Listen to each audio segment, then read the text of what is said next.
All right, so I'm just going to open us up, and then I'm going to fairly quickly turn it over to Debbie Terry. But good evening, everyone. My name is Allegra Calder. I am supporting the city and ultimately all of you for this Levee Lid Lift Advisory Committee.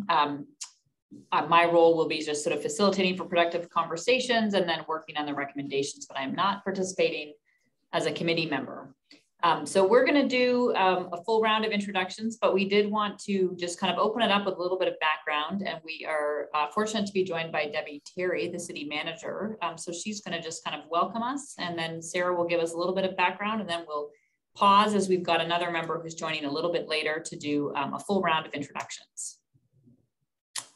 Debbie. All right, thank you, Allegra. And I just want to say thank you to everybody who's here tonight and for being part of this important committee. I'm so appreciative of residents who are willing to give their time to serve the Shoreline community. And so my role as city manager, I look forward to hearing your input regarding the city's financial sustainability.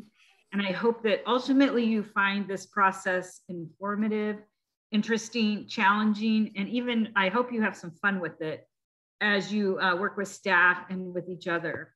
And just a little bit about who I am. I've been the city manager for the city of Shoreline I'm in my 9th year now. I've actually worked for the city for about 22 years, and I originally came as a finance director, but thankfully we have great people like Sarah and Rick that have taken over those roles and far exceeded my capabilities in that area and have allowed me to have the pleasure of serving as a city manager. So over the next number of weeks, you're going to be looking at the city's financial data. And certainly that can be a challenging process, and maybe it isn't for everyone, but we're glad it's for you and that you were willing to step up and do this voluntarily. And it's great to have such a good representation of the Shoreline community doing the work. And it's your commitment to the community spirit that has helped make Shoreline such a great place that it is today. As you know, one of our most important jobs that we have is ensuring the fiscal health of the city, while also continuing to provide key services to the community. Many of those services they've come to expect, and it's part of making the quality of life in Shoreline the reason people want to live in the city and the reason why people want to come and make investment in our city. And that's so very important. One of the challenges that we face, and you'll hear a lot about this during the next few weeks, is that due to Washington's taxing structure, our revenues often grow at a slower rate than the costs grow for providing services. You know, one of the ways that we have helped to anticipate these challenges and to help work through that structural imbalance is that we created a 10-year financial sustainability plan. And we've been implementing that over the last 8 years. Your work will be critical in helping to inform my recommendation to the City Council on how to best continue implementing our financial sustainability plan, especially as it pertains to the city's 2016 maintenance and operations levy that will expire at the end of this year. And so that's one of the critical focuses of this committee, is recognizing that we have a levy that will expire at the end of this year, and determining to make a recommendation to the City Council whether we should put a renewal or a replacement of that levy on the ballot for this November. So I just want to say thank you again for taking the time to be part of this committee and spending your time analyzing this, studying it, thinking about it, and ultimately providing your input. So one of the things that you'll get very familiar with over the next few weeks is that graph that was just there on screen, and we'll go back and look at it for a second. Because a couple things I just want to point out on this graph. This is comes from our 10-year financial sustainability model, and there will be a lot of explanation of that over the next few weeks about what supports it, how are the numbers, how do they come to be, and what all of it means. But I think the big thing to understand is that the red line there is our forecasted expenditures, And as you will see, they're forecast out over the next 10 years. And the black line is our forecast revenues. And usually, I think all of us recognize that in our own financial planning, we are always hopeful that the black line is at least equal to the red line, if not a little bit higher, because that means that we're going to have enough income to pay for our anticipated expenses. In this case, if we were to do nothing and we just looked at what the cost of our services are that we provide today and what we would expect them to be in the future, and if we looked at our revenues that we collect and what we would expect them to be without any change or without renewing our current levy, you see here that the red line actually exceeds the black line starting in 2024. And so the gap, which is the blue wedge, is what we have to close. And we have to do that, and there's only a few ways you can do that. It's either you reduce your expenses to be within your revenues, or you look at increasing your revenues to meet your expense lines, or you do some of both. And so that's a real focus that we always have as a city, because we're required to have a balanced budget for the long term. So we can't have a blue wedge. And that's why it's important that we're looking at that now so that we can address that for the future. So as we seek your input, your ideas and recommendations before putting this levy on the ballot, potentially in November, we want to make sure that we give you the information that you'll need to help inform us. And by doing that, we want to make sure to provide you the background on the city, information about city services, details on how the city's efforts to date to achieve our financial sustainability, as well as resident satisfaction survey data relating to service levels and replacement of the levee lid lift. So I just want to make sure that you understand that there is a lot of detailed information that supports this chart. And I know that some of you have already started to ask questions about that and how this model works. And I just want to ensure you that you'll be learning more about it and the city's finances tonight and in the coming weeks. And as staff, we want to make sure that we're answering those questions that you might have. So we're prepared to do that, and we look forward to answering those questions. So I'm going to turn it back over to Allegra, because I know she wants to have a chance for everybody to get to introduce yourselves, but I just wanted to give you kind of that high level overview. And again, I just want to give you my appreciation for your participation in this process. Excellent. Thank you, Debbie. And thanks for joining us. I know it's probably the end of a long day for you as well. Sarah, if it's okay, I am actually going to move to introductions now, if that works for you. So a couple things, we're just kind of meeting each other on video for the first time. It's got some real benefits, this platform, and it's sometimes a little strange. You kind of join and everyone's kind of silently staring at the screen. So we'll do our best to sort of get to know each other here, and throughout we'll be talking about the charter, and I'll talk a little bit about how we'll really encourage interaction from all of you, because it can be, I know from experience, it's tough to have stuff presented at you over video, and one's sort of tolerance for that can be kind of short. So we're trying to send materials in advance and really focus on, like, having reviewed them, what are your questions, and we'll be sort of encouraging that. But there's definitely some background that we'll have to provide today. So just to, again, briefly introduce myself, my name's Allegra Calder. I'm a principal at a local public policy consulting firm called Burke Consulting. A lot of my work involves facilitation, particularly of committees that have been charged with making recommendations like yourselves. And I have worked with the city of Shoreline over the years. So always happy to support the staff team. They're a really excellent staff at Shoreline, and I think you'll really enjoy working with them. So I'm going to ask that we do kind of a round of introductions. I'm going to start with the committee members, and I'm going to be sort of going down the list in sort of alpha order by your first name. So that'll give you some sense of where you'll be called upon. And I will just maybe mention your first name just so that you know you're up next. But if you want to just tell us your name, you can tell us where in Shoreline you're dialing in from. And we'd love to hear just a sentence or two about what motivated you to join the committee. So name, location, and motivation for joining. And then we'll make sure that all the staff introduce themselves as well. Cindy, I'm looking at you because you're first on my list. I kind of figured. So I'm Cindy. I am over in the Meridian Park Echo Lake neighborhood. And part of my motivation for joining is just, I guess, just the fact that I'm pretty active in the community anyway, as being like a Buy Nothing administrator for a Facebook group and things like that, and being really active as part of like a sustainability venture. And obviously raising my family here and also being a resident of Shoreline for my entire life. I have a vested interest in seeing where it goes. Excellent, glad to have you here. So we actually jumped to the J's next. And James McCurdy, it looks like you might be driving or maybe not. Maybe you stopped. I'm driving. It's Jim McCurdy. Okay. I'm also a lifer, I guess, Highland Terrace and Shoreline High School years ago.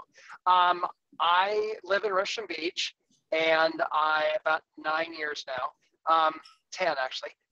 I did the City-Wise course last year. I was interested to learn more about how the city operates, and I found that interesting. And as a result, decided I'd try this committee this year to keep learning more about the city and its operations. Great. Glad to have you here. John, you are up next. Thank you. My name's John Thielke. I live in Richmond Beach area. And one of my motivations was I participated on this committee, I think it was 2016, but it may have been before that. And I've been fairly active in the city and in the local community and just interested in helping us any way I can. Great, good to have you. We will actually be joined shortly by another, I think he uses Jonathan, so we'll come back to him probably at the end. He thought he'd be here around 6:15. Joseph, to you. Joseph Smith. I live here in Central Shoreline, been a resident of Shoreline for about 20 years. And part of my motivation of joining this committee is very interested and intrigued of how decisions are made right here in our own backyard. Just understanding the flow of information from council to the community members and how things ultimately end up on the ballot. So happy to be a part of the committee and look forward to learning a lot along the way. Great. Lincoln. I moved to Shoreline from Seattle in 2016. So I guess I'm the city newcomer amongst the year. And Mary Ellen and I actually go back, I want to say 30 years plus, when we were both voters many moons ago. So I have something about interest in returning, now that I'm retired, into looking at how I maybe make a contribution. Great. My name is Linda Tsai, and my family, we live in the Intrams around the corner from Sybee Elementary. And one of the motivators is I have been a volunteer for East Lake District as our son attends Shoreline High School. He's a sophomore. And I'm teachers currently from the high school PTSA board as well as Shoreline P. And so I have been a lot about our systems work. I've learned a lot over the years. And I'm curious, as some of you already mentioned, how some of the civic workings are behind the committee. And plus, I've been wanting to lend my voice to the matters at hand as well. So thank you for having me. Great, good to have you. I live in the Hillwood area, so literally just up the hill from Richmond Beach on the west side of Shoreline. I have the same house for over 30 years here. The children are now in their 30s, and everybody in Shoreline Public Schools, and I volunteered when the kids were in school there. And I did the program, and we were just finishing the program when COVID hit. So we were just finishing in March of 2020. So I've been looking for volunteer opportunities, and I've also been interested in workings of local government. I was a attorney for the state of Washington my entire career. So I'm intrigued by some of the issues that are facing Shoreline. We spend a lot of time in the Shoreline parks. The school system, we care about the development. We live behind, so we'd like to have a voice in how things work and would like to contribute. Mary Ellen. Hi, Ellen Stone. It's nice to see you. I live in Richmond Beach, News Park. Next year, a couple years. Thrilled to be living here.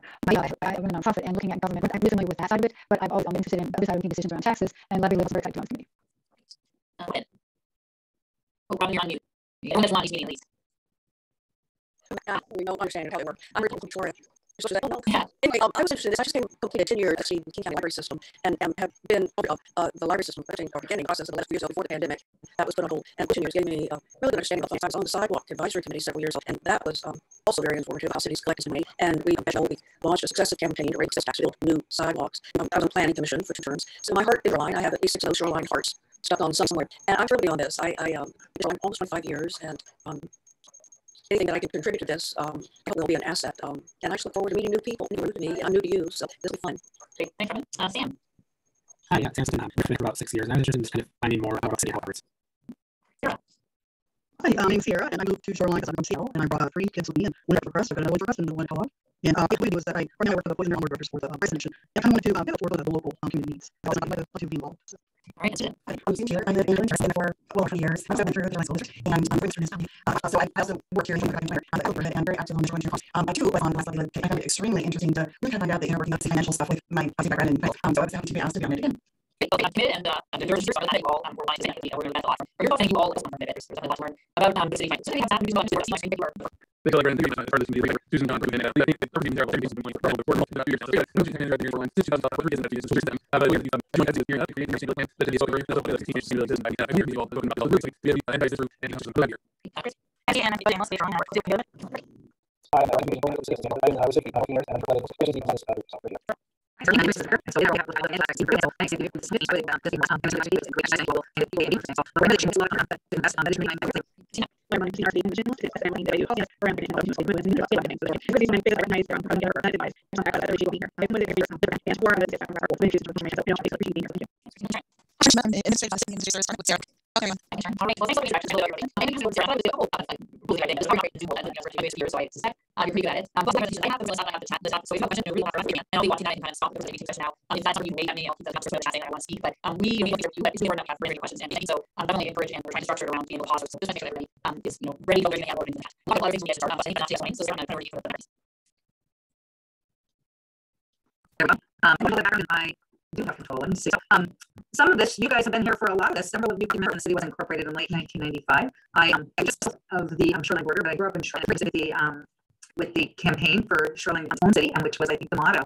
And it started as a population of almost 46,000, and now it has grown. And the population was 9,000.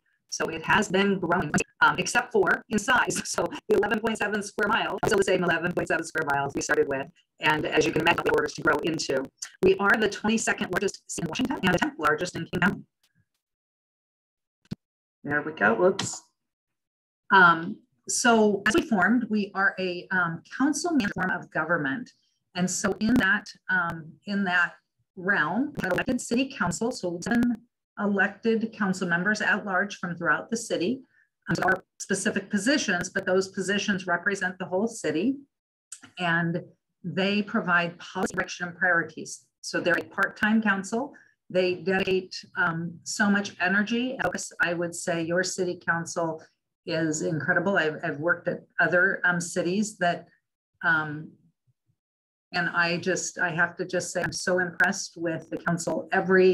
Every election that people choose to serve you as council members, you should feel very proud of that because I think they're all very to this city. We also have an appointed city manager, so a professional city manager, Debbie Terry, who you met. And she is responsible for following the positions of the council that are set by council. But she really is responsible for ensuring the successful operating those goals and priorities. So we'll talk a little bit. And she gave you a little bit about her. She has been from the city of Shoreline since 2000 in many senior capacities. So she is great. We have department directors, and I'll show you a little org chart in a minute. Oh, actually, that org chart is in the right order. So when you see this, you see the, Debbie Terry reports directly to the city council. So none of the directors or staff report directly to the city council. Everybody goes through Debbie. And we also have an assistant city manager who has some directors that report to him as well. But we work as a great team. We call it the leadership team. And for this, in the next few weeks, you'll get to meet many of these directors, and they'll come and talk about the services that they provide to the community. And so I think you'll find that to be very interesting. We do have a very strategic planning cycle that I want to spend a few minutes talking about, because this, if you look at the big cog there that says plans, this starts with the city's Vision 2029, which was a very comprehensive document that we helped to build. And then that supports our comprehensive plan. and our transportation master plan and our parks, recreation, and open space plan. And we have other long-term plans so that we create a vision for what we want to accomplish and what it'll take to get to that vision. These are not reviewed regularly. We have major updates less frequently. Like we're just beginning a major update of the comprehensive plan this year. That'll take 2 years to do that major update. The same thing for our PROS plan and our transportation master plan. All of these plans work together to have a vision for what we want to accomplish and be as a community.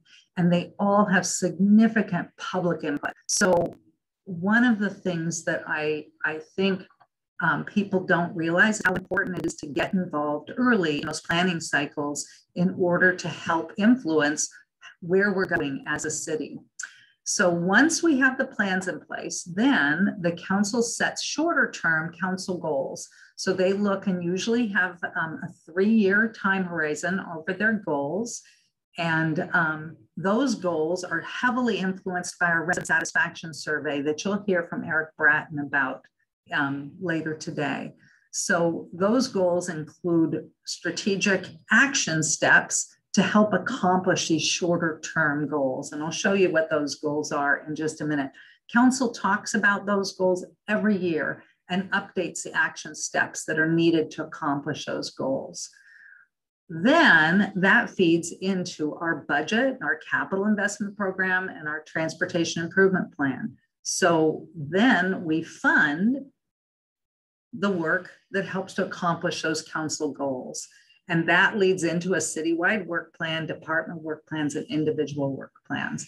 And I have been in organizations that have strategic plans that maybe sit and get a little dusty on the shelf. And I would say that in Shoreline, we really use our plans and we look at them and we work towards them on a regular basis. So I thought it was worth taking a few minutes to talk about this strategic planning cycle and how important it is to really have public input. And I think that that really is, we look when we're planning to make sure we have public engagement.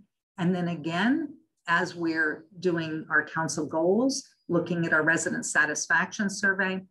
And then on specific projects, there's a lot of engagement as well. But those projects have already been determined based upon the plans and the rest of the process.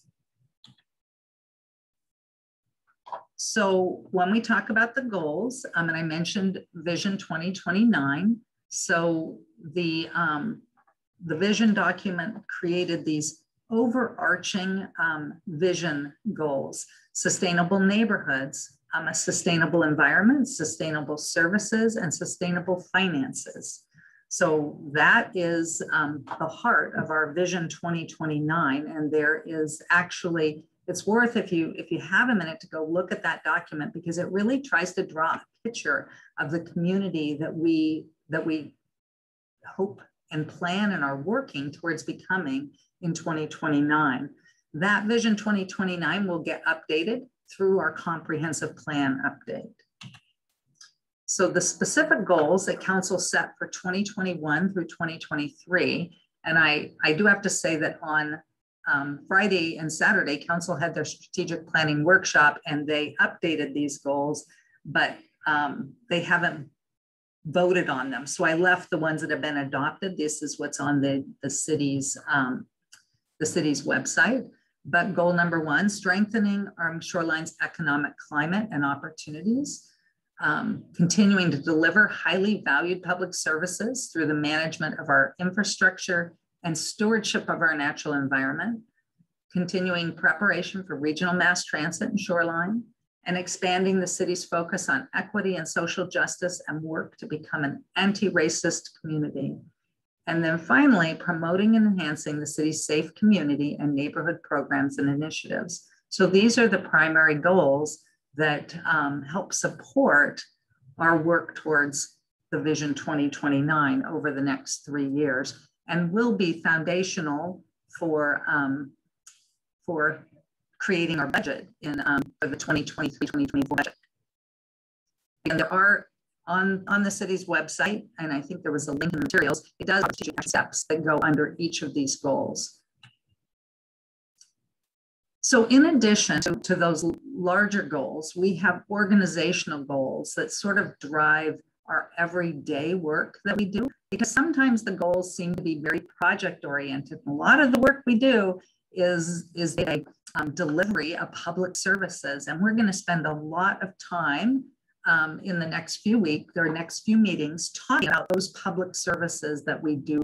So that is a significant goal that we hold every day, as well as having organizational strength, ensuring that we're operating as effectively as possible.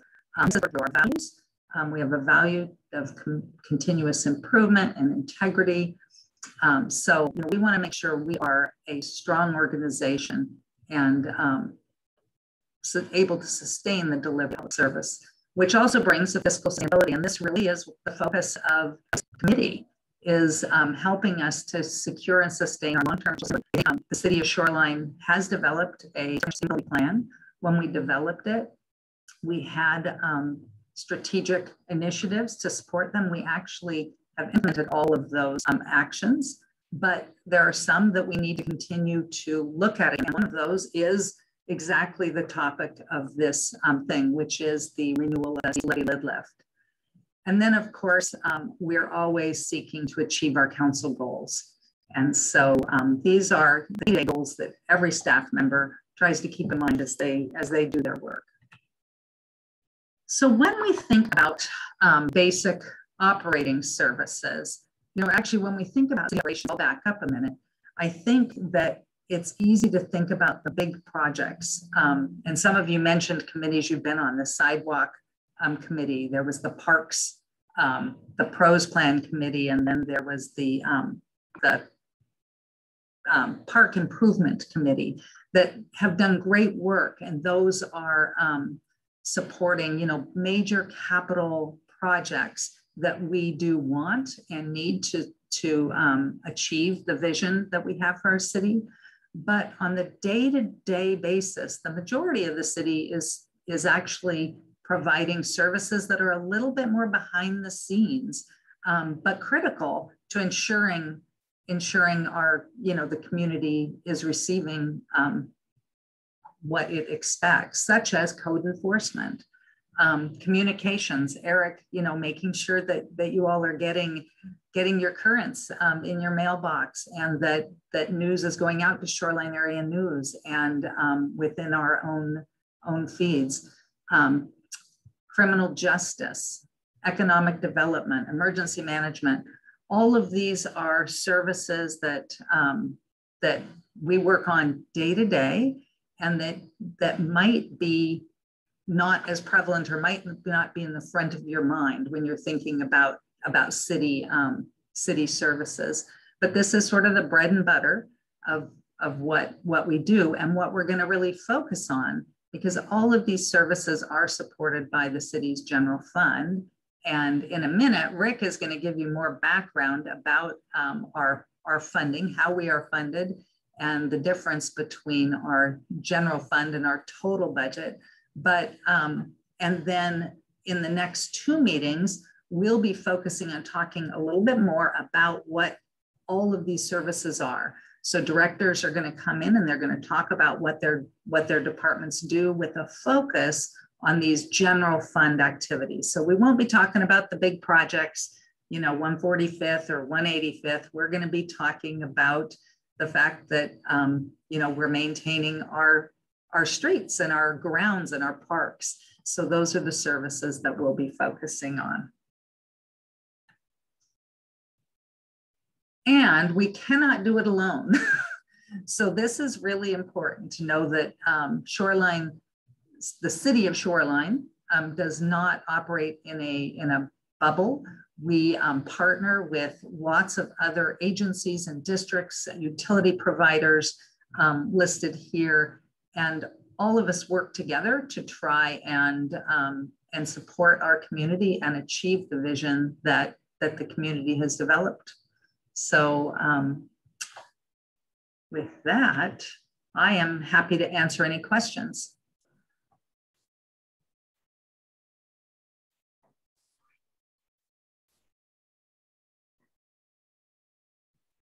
questions for Sarah on what was presented? Or maybe what wasn't presented?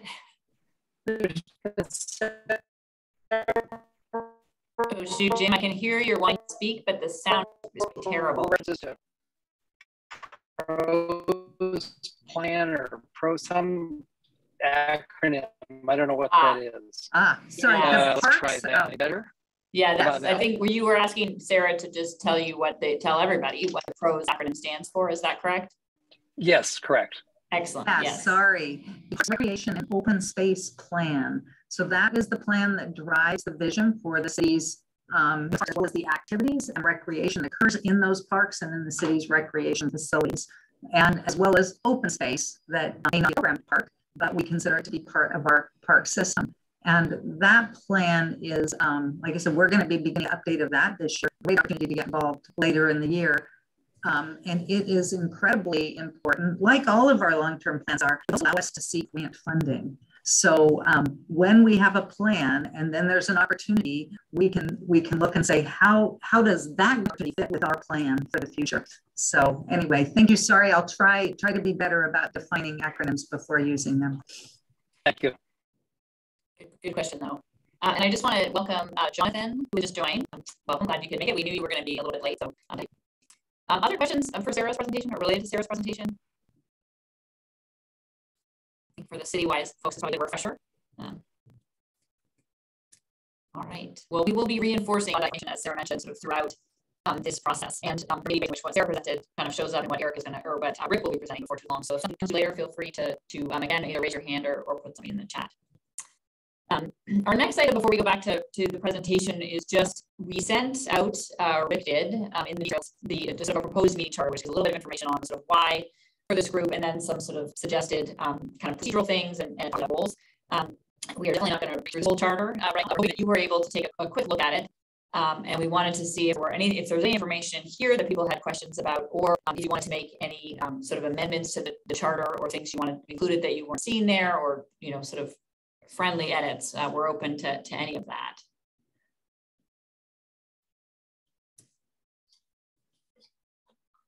This is John, and I do have a question of who is our primary contact if we have to correspond with the group or with the staff?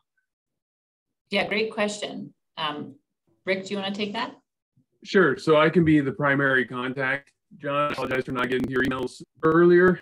I was dealing with a lot of fires from a staff person on leave, but I'm the primary contact for the committee. Thank you. Yeah, good question.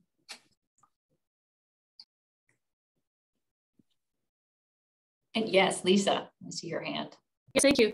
I'm wondering, in terms of considering the financial issues, part of the presentations that we're going to be getting, will they include not only what Shoreline's current income or revenue streams are, but also what the projected revenue streams are, like say going out 5 years?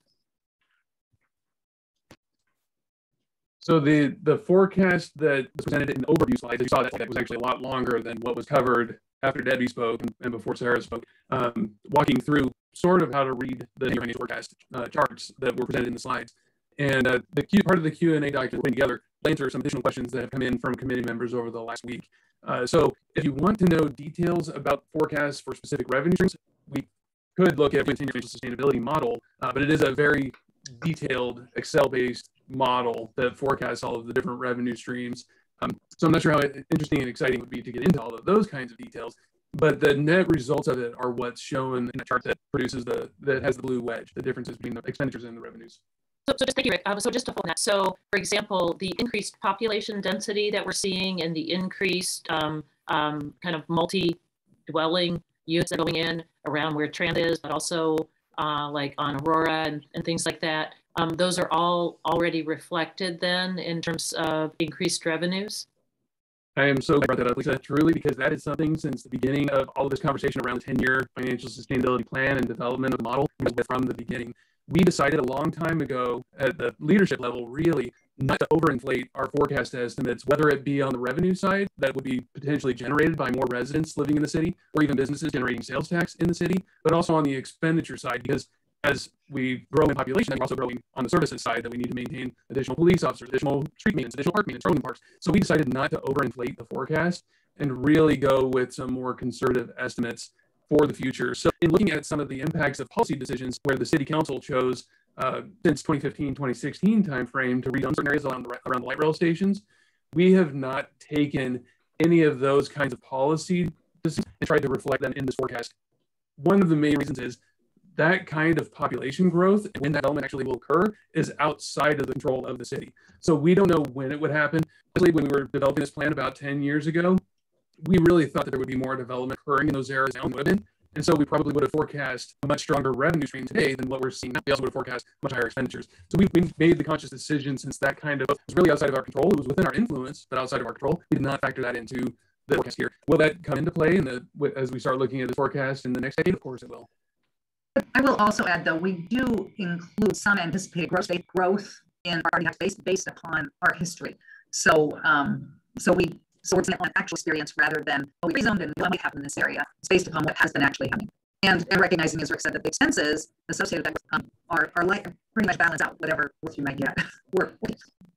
Joseph, did you want to ask a question? Yeah, are you going to cover the major revenue streams of the city? Right. I know you're a bit hesitant to maybe identify additional sales tax of businesses, but what are the major revenue streams that drive city? I have a slide in the next presentation that will talk about the major resources that will provide most of the services, or a lot of the funding for most of the services that in her slide had also pointed out.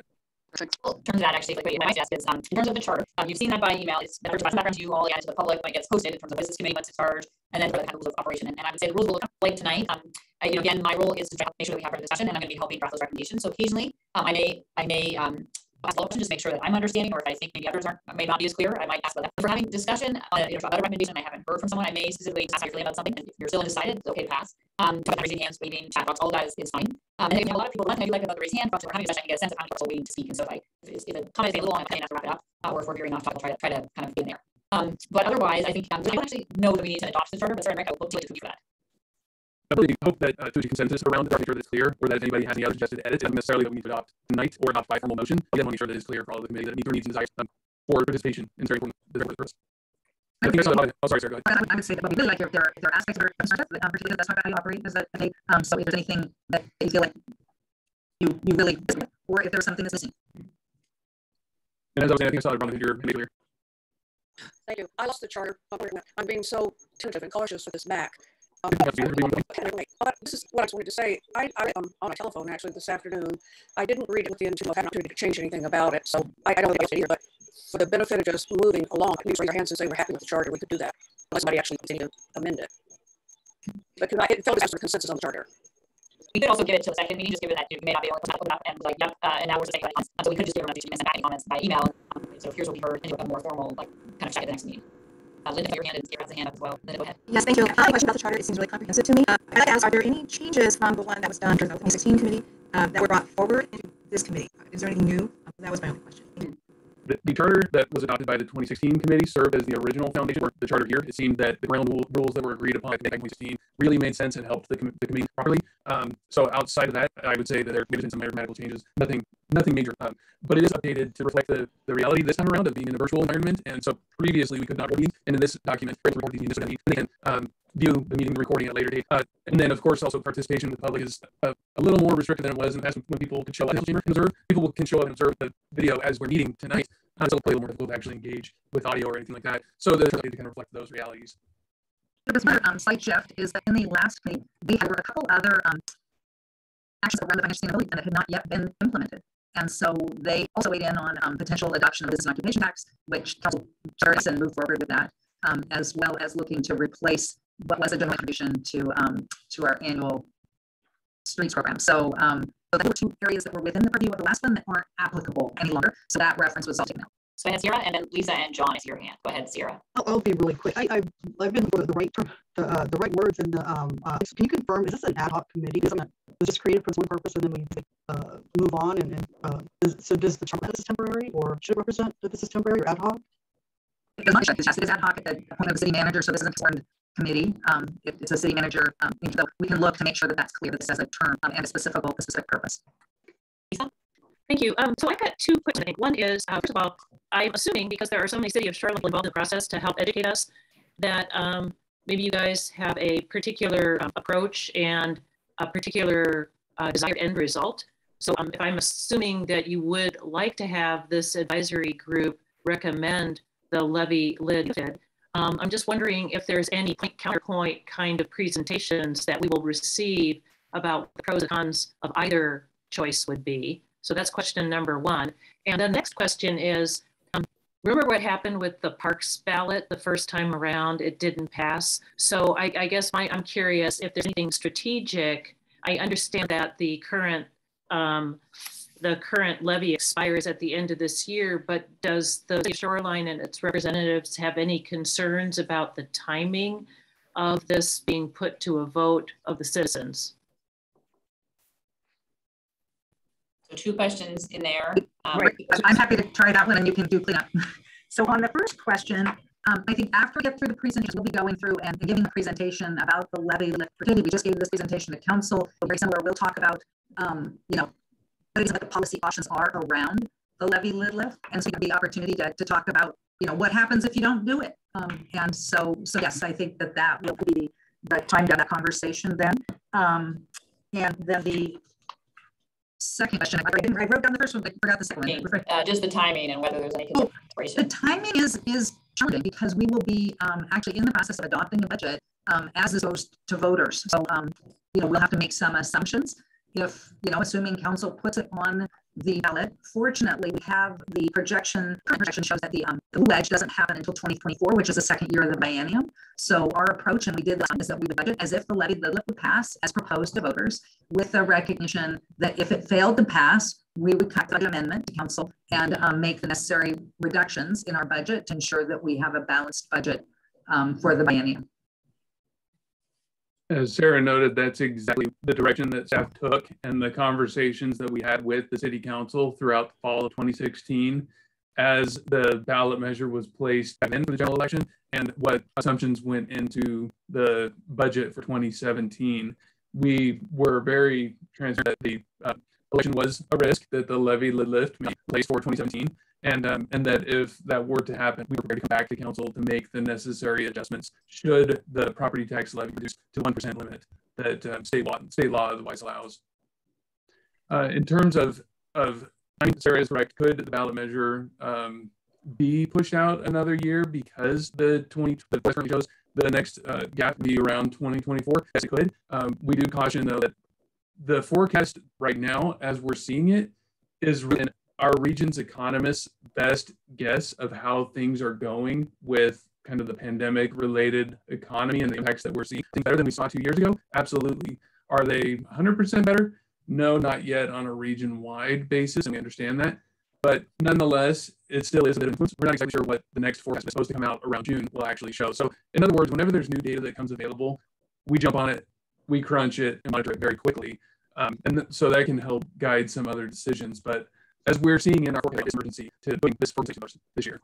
And I'll just add that the issue with Proposition 1, or I think on April special election ballot in 2021, was that we didn't, the election wasn't valid. We didn't meet the number of necessary people voting in that election. And so by having it during a general election, we most likely will not face that challenge. We expect at least 20,000 people to vote in the general election based on other even. So we've looked at that as well. So and council has given us direction, that they want this on a general election. Most people, we have the most people possible voting in it as they feel like that's just good governance.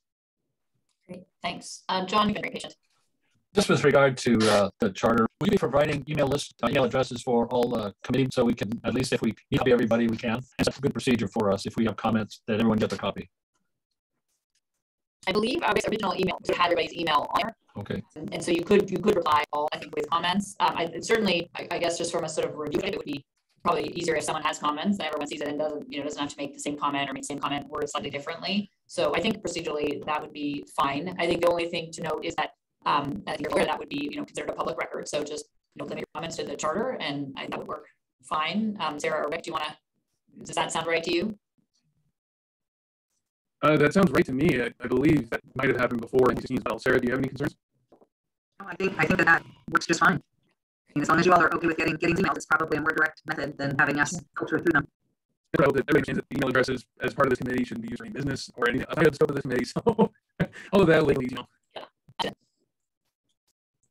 I was wondering if instead of just a whole bunch of miscellaneous emails to try and filter through, is there somebody at the city that can kind of collect the data for submitting questions or concerns or whatever that maybe could be in just one document that we could get shortly before a meeting or a few days before a meeting, just to minimize lots and lots of emails that you have to try and filter through?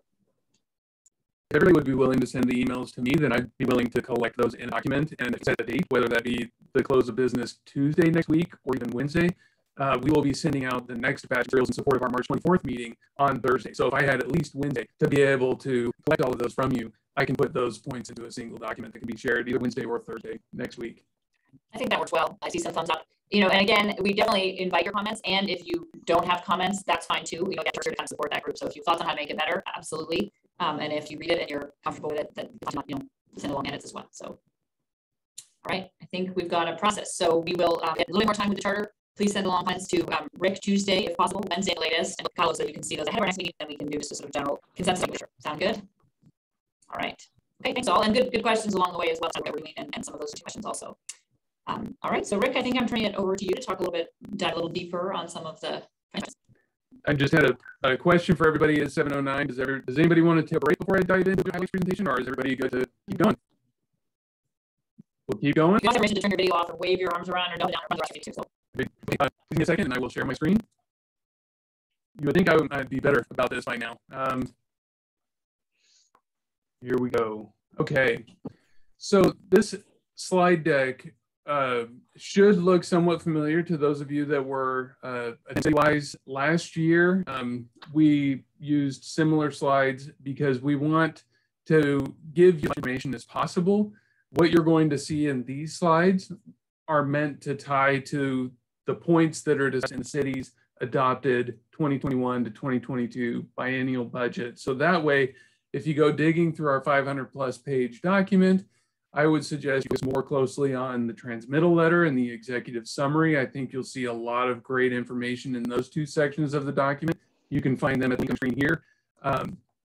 That way, when you see the numbers that are presented on these slides and you see the same number on pages or in tables of the book, it'll help tick and tie the two together. So with that being said, start here. The city does receive money from a lot of different revenue sources, and we have a lot of different funds. I can't remember the last number that we had, but I think it's 20 different funds. So think of them like 20 different accounts. Some of them are very restrictive, like our surface water utility and our wastewater utility, and others are a little bit more general in nature, which is why it's called the general fund. So property taxes and sales taxes, utility taxes, those go into the general fund and pay for general government services that for the most part are not user or utility-based fees. So when looking at citywide total amount of revenue and resources that the city has, it totals $245 million for the 2 years of 2021 and 2022. That money is planned to be used in 2021 and 22 to cover a little over $232 million of costs. I received a question from John, a lot of great questions, wondering why there's that difference. $245 million compared to $232 million. Why aren't we using the other roughly $13 million? And the answer to that question simply is in the fact that when looking at all of our different funds, there are some funds that we put money into and set money aside for where it will be used later. The surface water utility and the wastewater utility both have capital needs. So a lot of the revenue that they receive provide the operating services for the storm drainage and maintenance that you see go around town on a regular ongoing basis, maintenance of our water pipes. But then they also do set aside money over a certain number of years, and once enough is saved up and the timing is right, they may go and they construct larger capital projects. We have one of our funds in particular where we set aside here a small amount of money and we grow the savings so that when our equipment ages, a lot of our vehicles that you see driving around town age, we, over their 8 to 10 year lifespan, whatever it is for those certain vehicles, we set money aside so we can replace the vehicles. So that's where you see the difference where our revenues might be higher than what we're anticipating in expenditures. In 2021 and 2022, we anticipate replacing a lot of vehicles, but we continue to set money aside for them. So that explains, at least at a citywide, why you're going to see what looks like to be a surplus. When surface water and wastewater have a surplus in revenues compared to their expenditures, the city cannot use that money to fund other things. We can't use it to increase police officers. We can't use it to construct capital facilities. They have to be specific just to those utilities themselves. So out of our entire $245 million of resources, we wanted to zero in on just the general funds resources. Again, the money that comes in that provides most of the services that we all see and enjoy and to increase the quality of life around Shoreline on a regular basis. So out of that $245 million, the general fund receives over 96 million of, or has 96 million of those resources. Out of that 96 million, you can see that 86 million of it is ongoing revenues, new property tax each year, new sales tax monies that we're receiving each year. But we look at the general fund's expenditures, in this case on this chart, all of the different departments and the amount that's budgeted for them to spend over the next couple of years. This slide, I believe if I recall, this slide totals about $88 million of expenditures just for these departments. What you're not seeing on this slide is another almost $8.5 million where the general fund transfers money to other funds for purposes like the general fund helps to support construction of projects. And the general fund also helps to support the streets operations, so the daily day-to-day maintenance of the streets. And so where our operating revenue coming in each year, new revenue totals about 86 million. But our departments are planning to spend roughly 88 million. And then in capital support, we're planning on sending several $1 million to capital funds to help construct that. All of those pieces combined is how we end up showing how the fund is, the general fund itself is being funded. And that's where the budgeted comes into play. That's savings that the city has collected over the years, as I had mentioned before, and collected enough to where the city determined, okay, we can start expending some of the savings to deliver these important capital projects or these other one-time types of expenditures. Some of them are not, they don't recur very often. We just went through a major upgrade of our financial system that required a significant amount of resources, but they're not ongoing in nature. So we use one-time savings to deliver.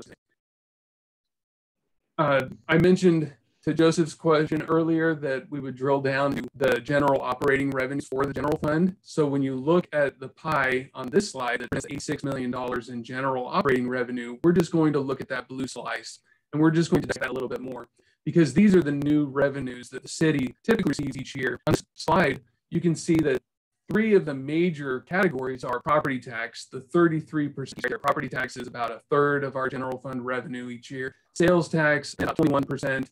And then when you combine the green and the purple, those are our fees and electric contract payment and then utility tax that comes into the city. Those slices alone that are almost about 3/4 of our ongoing revenue streams are really 3 of the most important, 4 of the most important revenues that the city receives.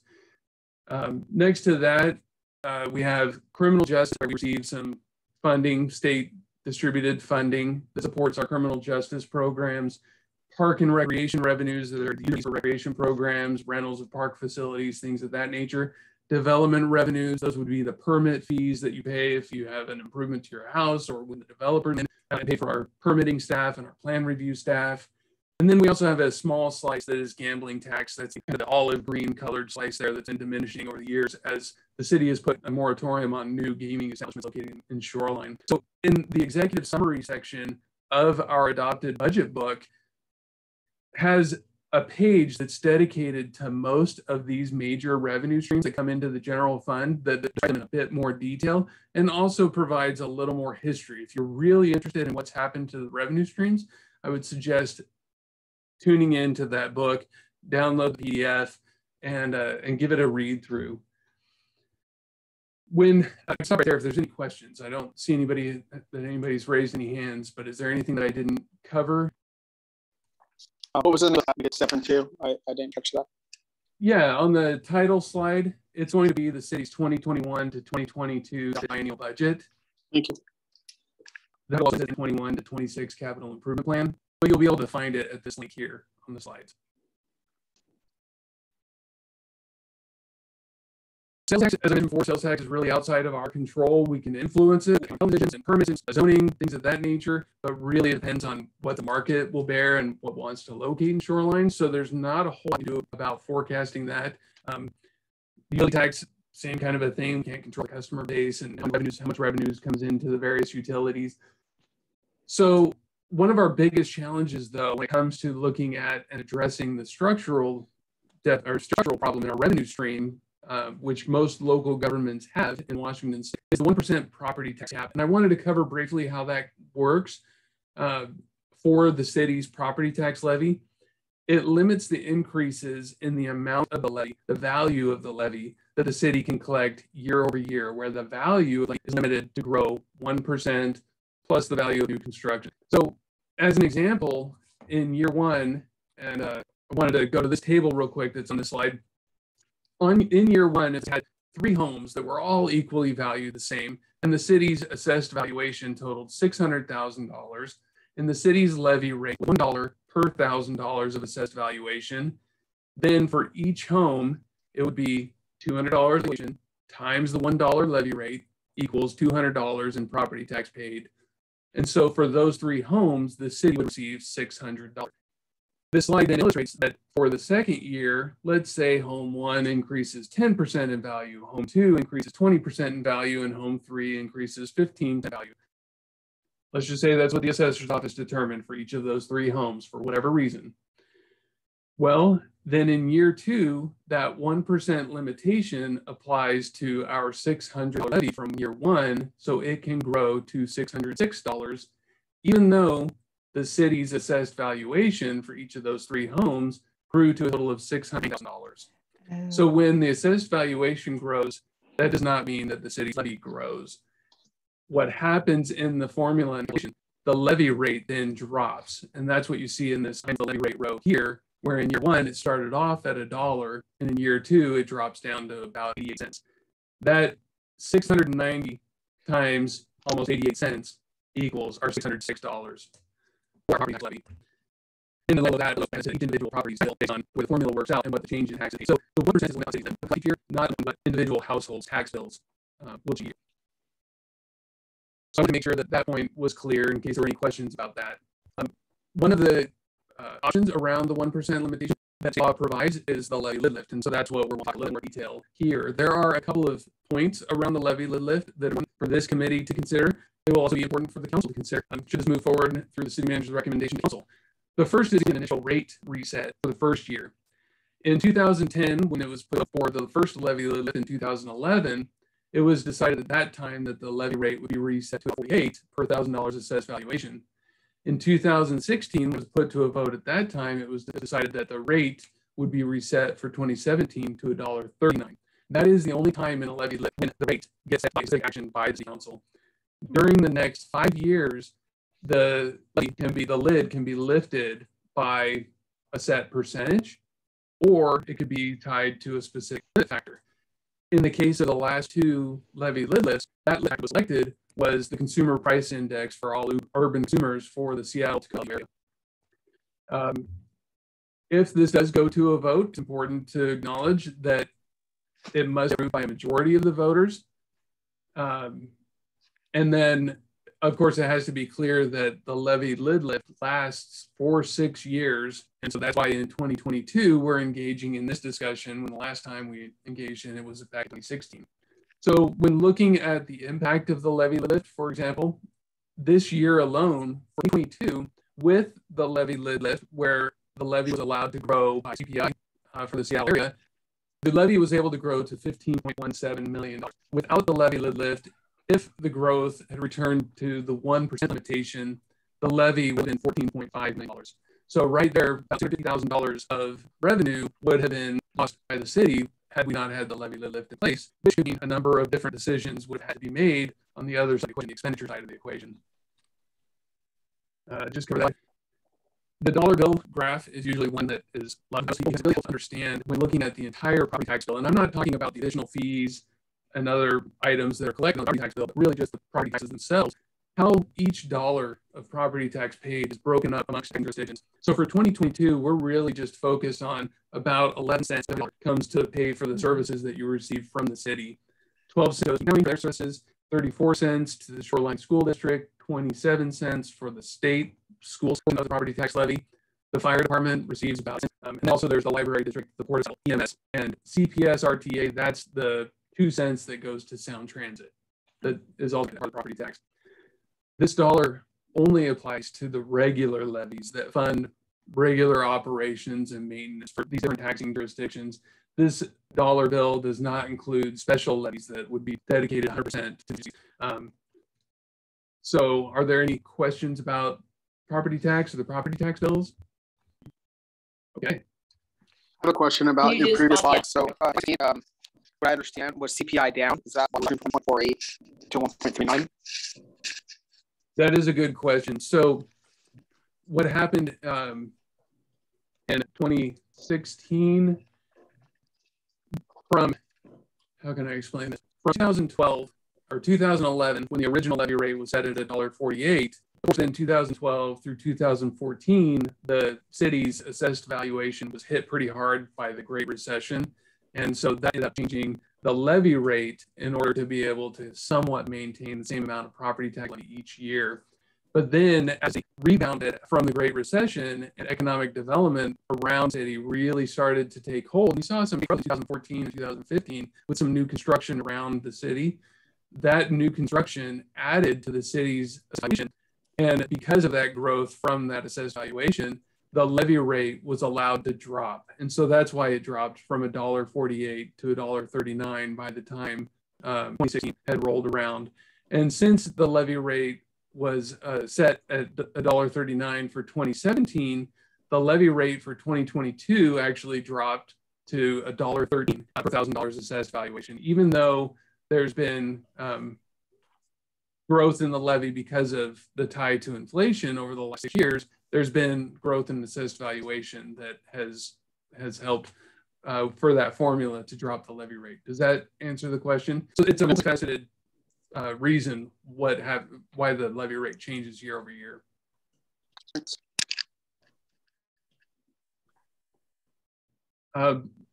We also wanted to share that they're on the King County Assessor's website. They do have some commonly asked questions that they've answered and a number of other different resources that are available if you're so interested.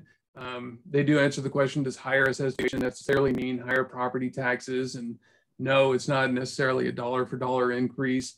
They talk about what kinds of property taxes are available or are taxes, sorry, what kinds of property are taxable. And then they also have some answers about how they determine the value of real estate. So again, things outside of our control, but the assessors do the best they can to assess it for us each year.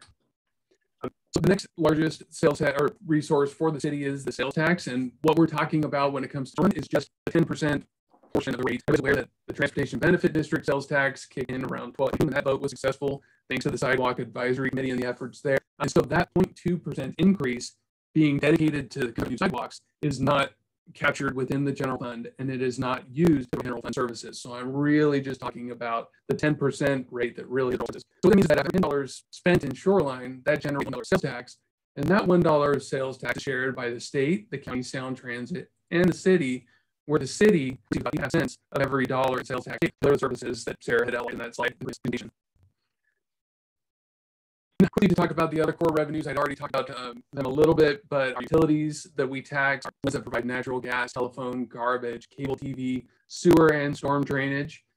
All of those are set at 6% of those utilities' gross revenues.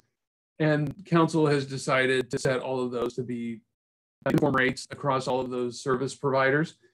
We also have franchises with water, and we used to have a franchise with Ronald Wastewater District. City has since assumed the district. Again, wanted to highlight that this slide deck is presented in the 21-22 budget book because of all of the factors and facts that were in place in summer of 2020.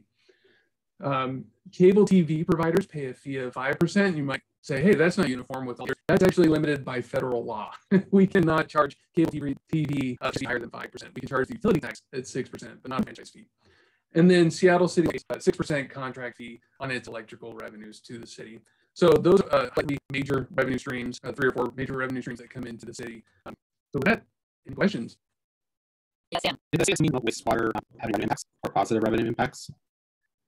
Not necessarily for the city, because again, the wastewater fees that are billed on a bi-monthly basis are used to support service delivery by the wastewater utility. The wastewater utility is benefiting from sharing general fund services, but the wastewater fees that are coming into the utility have no bearing on the level of services that we can provide from the general fund. Subsidize the wastewater utility, but not the other way around. Just add to that, the rates that are charged for those are calculated independently based on the cost of operating those services. That's how rates are set. So while the city does get 6% of those rates, it has nothing to do, no bearing on how they set the rates. It's just one of the costs included as we determine what's in order to fund their operating costs as well as their future tax costs. Lincoln and Lisa. I'm just curious, again, if you've not turned on those utility and franchise fee collections over the last 5 years. Yes, we actually have, and for the most part, as there's been changes in law to change the taxability of certain pieces of utility bills, telecommunications, for instance, and data was no longer taxable. Our utility tax has dropped significantly since that time. Another I can speak to, as people have cut the cord, of course, they're using more data and fewer possibly fuel switches. So cable utility tax also then can be impacted in that same vein. Of course, when there's conservation efforts, whether it be natural gas or water, then that reduces revenues to those utilities. And so then because the revenues reduced due to those conservation efforts, of course, our utility tax would decline as well. But really, because this has a very stable population base, those revenue streams haven't changed a whole lot outside of those factors that I just mentioned. Of course, in the future, as population grows and consumption in any of those areas grow and generate more revenues to utilities, our utility tax grows revenue stream as well. Lisa. So just a couple of questions. So when the decision is made not to pursue a percentage versus a CPI, can you talk a little bit how that's, and also, I don't know if there's any relationship between these two items or not. How are the citizen survey concerns factored into the city's projections? So for example, in looking at the 2020 citizen survey, one of the top things out of the top 3 was a concern about homelessness. So how does the city in terms of its overall budgeting? I can take that citizen survey, and I think in the strategic planning. So we do our resident satisfaction survey every other year, and it is heavily considered as council looks at their goals every year to say what areas that our residents are seeing more attention and where do we need to put those, and staff are then incorporating that in the recommendations that come through the budget process. So it's included in that, council goal setting as well as the staff development of the budget proposal to try and address the high priority areas identified by residents. Rick, do you want to take the other question? So remind me again, Lisa, the other question. I want to make sure I answer it fully. I was just curious about how the decision is made about whether or not to set a percentage lid versus tying it to CPI. Those two are just the flexibility that state law takes to be able to determine whether it's going to say we want to increase the levy each year by 6%. It doesn't have to be the same percent each year. The trouble with that is that locks the city into a specific amount without recognizing that a lot of things change year over year. So I can only speak to the historical perspective from the city, and discussions in past of tying property tax levy increases to CPIU sat with most everybody that was engaged in those conversations, because CPIU is generally regarded as the index that measures the year-over-year increases in the same aspect that homeowners and property taxpayers typically buy, more so homeowners and businesses. With Shoreline being largely residential, at least the tax base for the property tax levy residential, it was determined that it would be best to actually increases to something that really measured or was used to measure the year-over-year in basket of goods that homeowners were already experiencing. Although a pretty good measure of a lot of the city's costs, because most of our costs for delivering services are salaries and wages. We're mostly staff. Cost of living increases for staff are usually tied to CPI, again, acknowledging the same increase in the cost of the benefits year over year. So that's how that decision was discussed and made in the past. Of course, something that is visited as things change in our local economy. And I would say that is what we'll talk with you about after we get through meeting 4. That will be part of the pros and cons to doing the percentage versus doing tying it to CPI. So I think that we would look to this to make that recommendation with CIU, or is there some rationale to support a different approach? Joseph, did you want to ask a question? I guess we have a related question. How does assessed value prices potentially factor into decisions that are made if it's a percentage or CPI, and the city, or when they're looking at the kind of economic data regionally, are they checking in with cities to see how that's increasing potentially?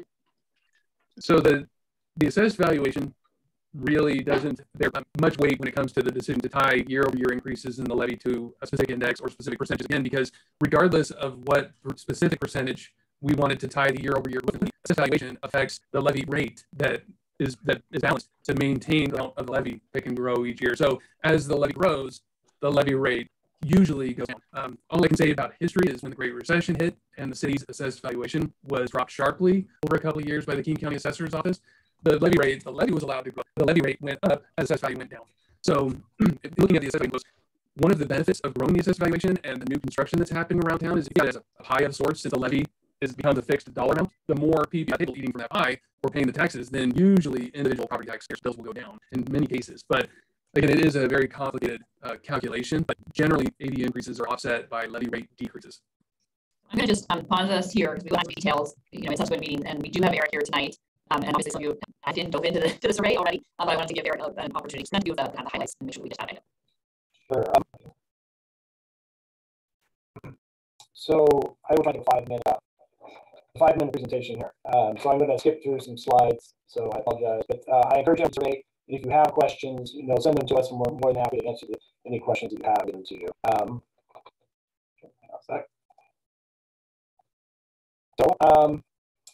We've been conducting the biennial survey since 2002, and we've been using ETC Institute. They're out of Olathe, Kansas since 2004. ETC Institute, they conduct hundreds of these surveys. The cities have them all over the country. And the survey is one of the tools, as already mentioned, for us to look at different satisfaction levels with city service. And because we conduct the survey every 2 years, we can compare results over time and see how we're doing, and if there's an area of concern that's coming up that we need to be aware of. Also, because we use these things, we compare ourselves nationally, as benchmarks nationally and regionally, which is good to have. So we've been okay. The survey about 6 pages long, takes about 15-20 minutes. ETC sends it about 2,500 households again. Residents have 3 options for how they want to take the survey. They can either mail it, fill it out, mail it back. They can take it online and they use a unique code that's attached to every survey, or they can actually call a toll-free number and actually talk to a live person who asks the questions and they answer the go a live person. We had the survey open for about a month, and our goal was to get a complete survey back, and we ended up with 946. So that's about a 38% return rate, which is really fantastic when it comes to surveys. So you can see here in this map, the red dots represent all the surveys that were returned. You can see we got a good representation across the entire city. So from the 2020 survey, kind of bottom line up front, we conducted the survey right as we were beginning the COVID pandemic. We actually wondered, does it make sense to do this? Should we? ETC said, yeah, we should go ahead and do it. We're finding that most surveys are, there isn't a wild fluctuation from what years past have been. So, and basically most people are generally satisfied and have very positive perceptions of the city. And satisfaction levels in Shoreline continue to be higher than they are in other cities in the country. The 3 areas that residents want to see most over the next 2 years were the response to homelessness, the quality of human services, and the quality of police services. So major finding number 1 is generally have very positive perceptions of the city. Here we see how residents rate Shoreline as a place to live, raise kids, work, shop, dine. 90% rate Shoreline as an excellent or good place to live. 89% as an excellent or good place to raise children, and 78% rate overall quality of the city as excellent or good. When we look at where the most dissatisfaction is, it's kind of in places to shop and dine and entertainment in Shoreline. Here's the overall satisfaction levels with different city services, and you can see that overall residents are satisfied with city services. There's clearly some areas that are higher levels of dissatisfaction, and you can see that especially when it comes to homelessness.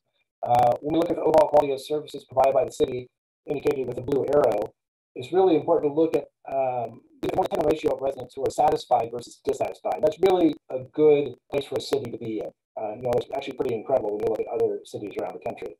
And this perspective is important for us to see as a city because, oftentimes the city staff and city council, we hear from residents who are very upset. We hear from angry residents all the time. We rarely hear from people who call up and say, you know what, we just want to let you know we're satisfied with what's going on. So this really gives us a good general feeling for the mood across the city that we might not get on a daily basis.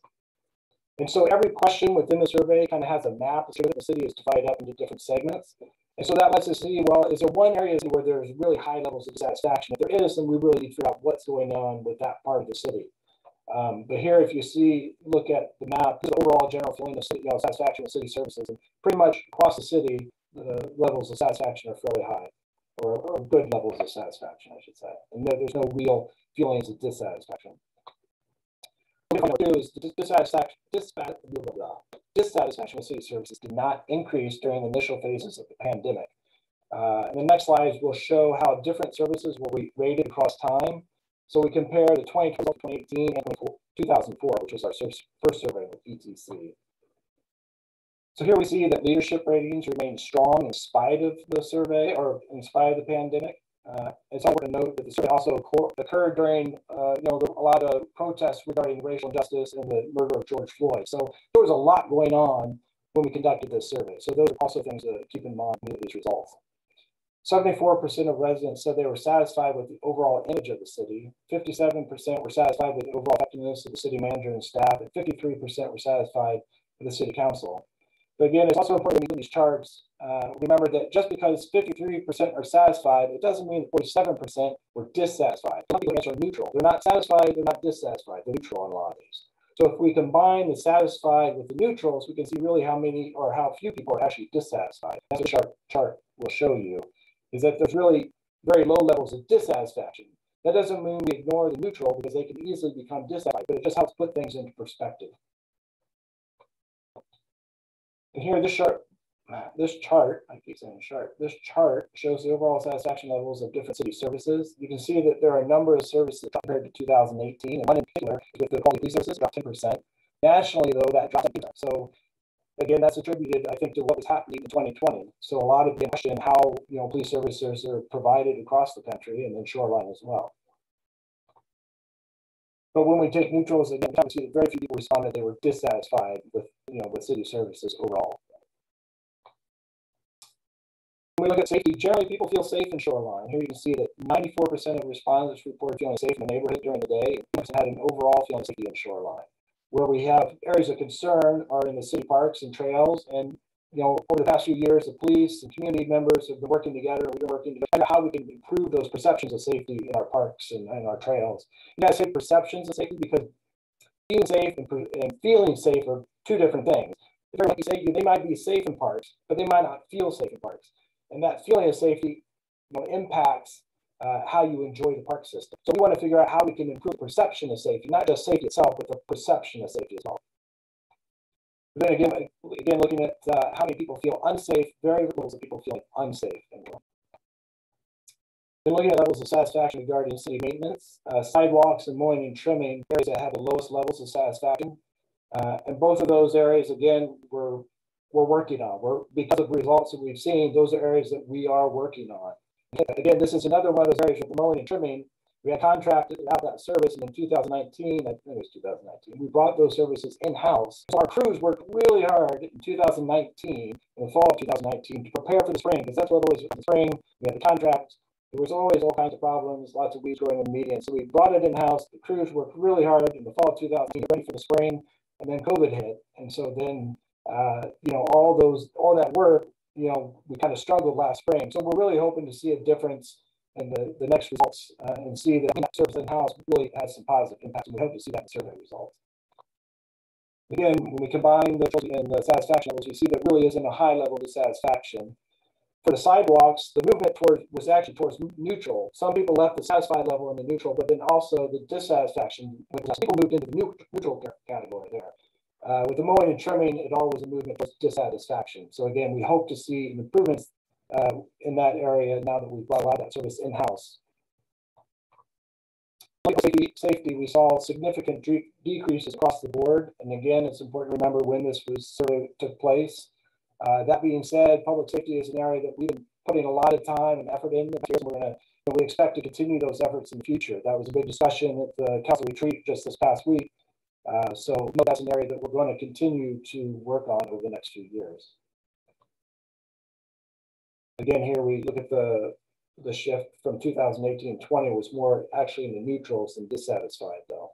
So I think a lot of people who might have been satisfied before, maybe because they hadn't really thought about it, but after kind of the events of 2020, they thought, well, maybe we need to look at this differently. I just looked at the clock, I realized I am really at 8 o'clock and we need to get moving. So the last thing I just want to say is that this is a tool that we use a lot. It basically looks at satisfaction levels.